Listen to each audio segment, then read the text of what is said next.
બનાસકાંઠાના અંતરિયાળ વિસ્તારો સુધી વિકાસ પહોંચાડવા માટે સરકાર અનેક પ્રયાસ કરી રહી છે, પરંતુ લાગે છે કે તંત્ર તેને લોકો સુધી નહીં પહોંચવા દે।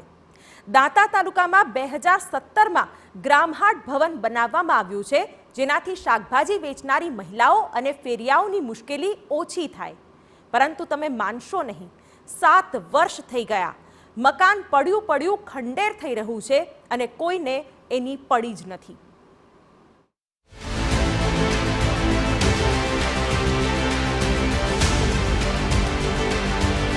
આ મકાન જુઓ છો ને, દાંતા તાલુકામાં 2017માં 20 લાખના ખર્ચે બનાવેલું આ છે ગ્રામહાટ ભવન। શાકભાજી વેચતા નાના ફેરિયાઓને ઉપયોગી થાય તેવું આ મકાન 7 વર્ષ વીતી ચૂક્યા પછી પણ હજી બંધ હાલતમાં પડ્યું છે। તેની ફાળવણી કરવામાં જાણે તંત્રના અધિકારીઓને રસ જ નથી। તંત્રની આવી લાલિયાવાડી અને ધરાર બેદરકારીને કારણે શાકભાજી વેચતા લોકોને કેટલી હેરાનગતિ છે એનો અંદાજો તેમને નથી।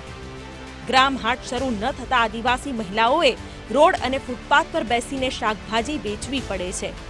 લોકોનો એવો પણ આક્ષેપ છે કે રસ્તા પરથી તેમને તંત્ર અને પોલીસ પણ અવારનવાર હટાવી દે છે। તેમની રોજી રોટીનો પ્રશ્ન આવીને ઊભો રહે છે। આ સિવાય શિયાળા અને ચોમાસામાં પણ આદિવાસી મહિલાઓને ભારે હાલાકી વેઠવી પડે છે। અમે તેકલે ચોમાસારે ખૂબ પેરે શાકભાજી વેચવા રસ્તામાં કોઈ બેહવા ન દે, ઉઠાડી દે શાકભાજી વાળું અમારે કેરિયાલ જો વ્યવસ્થિત એમાં ખૂબ તેકલે પેરે ચોમાસું ઉનાળો એમાં બે વારું કેરિયાલ જો માર્કેટ। આ વાત એટલા માટે કહેવી પડી રહી છે કેમ કે દાંતા તાલુકાની આદિવાસી મહિલાઓને રોજગારી મળે તે હેતુથી સરકારની ગ્રાન્ટમાંથી 49 વિકાસ કામોની જોગવાઈ પૈકી એક એવું આ ગ્રામહાટ ભવન બનાવાયું હતું, જેમાં 4 દુકાનો સહિત શૌચાલયની સુવિધા ઊભી કરાઈ હતી, પરંતુ તેની ફાળવણી હજી સુધી નથી થઈ। હોંશે દાંતાના ધરેડા, શિયાવાડા, રપટ, હરિવાવ, માળ સહિતના અનેક ગામોની મહિલાઓ માટે ગ્રામહાટ શરૂ તો કરી દેવાયું, પરંતુ મહિલાઓ આજે પણ રસ્તા પર શાકભાજી વેચવા મજબૂર બની છે અને દાંતા ગ્રામહાટ શોભાના ગાંઠિયા સમાન બન્યું છે।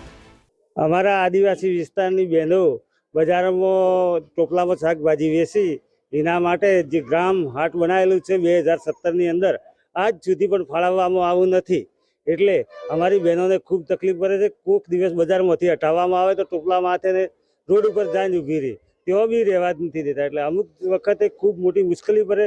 ચોમાસું એ તો મુશ્કેલી પડે, શિયાળો એ તો બી મુશ્કેલી પડે, એટલે એમના માટે જે 2017માં ગ્રામહાટ બનાવેલું છે એ ગ્રામહાટનો કબજો આ લોકોને આલી તો ત્યાં બેસી અને આ ધંધો કરી છે અને ઘર ગુજરાન ચલાવી શકે તેવું। તો આ મુદ્દે તાલુકા પંચાયતના અધિકારીને પ્રશ્ન પૂછાતા તેમણે શું જવાબ આપ્યો, સાંભળો। જે તે વખતે 17,49 વિકાસની ગ્રાન્ટમાંથી આ કામગીરી કરવામાં આવી હતી, જેનું કબજો પણ અમે પંચાયતને સુપરત કરી દીધેલો છે, તો એ પંચાયતના હસ્તકે કામગીરી કરવાની થશે। મહત્વનું છે કે ગ્રામહાટ ભવનનો કબજો ગ્રામ પંચાયતને સોંપીને તાલુકા પંચાયતના અધિકારીએ જવાબદારી તો ઢોળી દીધી, પરંતુ હવે જોવાનું રહ્યું કે ગ્રામ પંચાયત હાટ શરૂ કરે છે કે પછી હજી પણ આ જ રીતે આ મકાન અનેક વર્ષો સુધી ધૂળ ખાશે। જો કે સવાલ એ પણ ઊભો થાય છે કે સુવિધાના નામે સરકારી ગ્રાન્ટનો દુરુપયોગ કેમ થઈ રહ્યો છે? શું બેજવાબદાર તંત્રના અધિકારીઓ સામે કોઈ પગલાં ન લેવાવા જોઈએ, જે સરકારી ગ્રાન્ટનો આવો દુરુપયોગ કરે છે અને સાધારણ લોકોને સુવિધા પહોંચાડવામાં આડખિલ્લી બની રહ્યા છે? અતુલ ત્રિવેદી, TV9 બનાસકાંઠા।